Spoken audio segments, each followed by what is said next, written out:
While we often think of a function as being a formula, so f of x is equal to something, a function can actually be represented other ways. So suppose you collect some data and you put that in either a table or a graph. This can also represent a function or relationship. So we have an example of that over here on the right. So you have the average daily temperature at the beach on the horizontal axis, and the vertical axis has the number of visitors at the beach that day. Okay, so this is all recorded data. There wasn't a formula that we used to calculate these points. Okay, and in order to work with something like this, a relationship like this, applied mathematicians and statisticians have techniques to find a line that fits really well through that. We call that the line of best fit. So maybe something like this that seems to kind of fit pretty well through the data. And then those mathematicians and statisticians work with the formula for this line to really kind of try and make sense of what's going on in this relationship or function.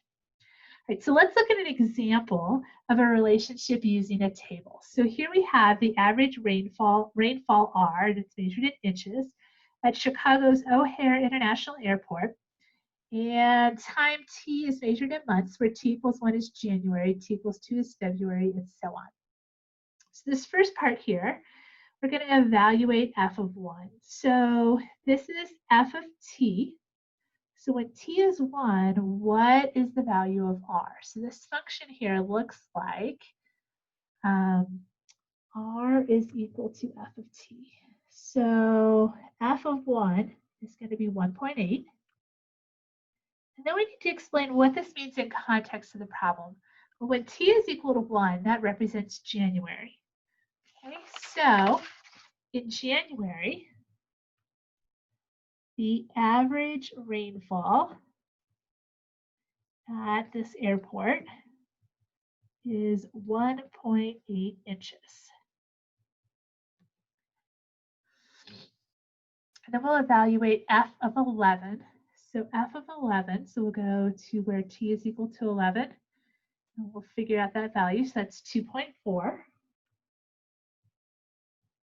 Okay, and we're going to explain this one also in context. So 11 is going to be the month November.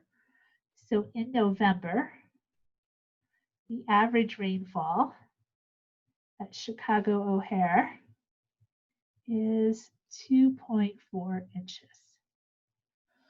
Okay, so whenever you're explaining something in context of the problem, you should be using these labels that go on the axis that are the categories for your table. Those labels should get worded into the answer.